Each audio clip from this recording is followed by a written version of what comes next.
Қайрат Нұртастағы да су жаңа көлік мінді.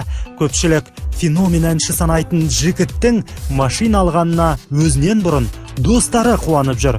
Сенен кіріп ақша сұрамайды деді ғой. Сол сияқты досың бай болғанда қуану керек, шын көңілді.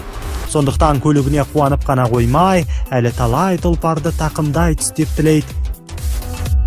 Қайрекем осындай жетістіктері жетсе отқан. Ары қарай тілейміз, сәттілік әрқашанда осында болып жүре берсін. Бұл көлік Қайраттың алғашқы темір досы емес. Жалпы басқа әріптестері сияқты жылына бір ән емес, күн сайын хит жазатын Қайрекең көлікті де жиі сатып алады екен. Анау мынау емес, қымбат көліктер алады. Енді Қайратты күнде құттықтап отырмыз ғой. Кеше Бентли алған, бүгін 200 старой, оның алдында Lexus. Аллаға шүкір. Достарымыз. Қайрат мінген жаңа көліктің маршруты жақсылық, қуаныш, бақыт сияқты аялдамалардан тұрсын. Су жаңа көлік те, көліктің жүргізушісі де ел аузында болады.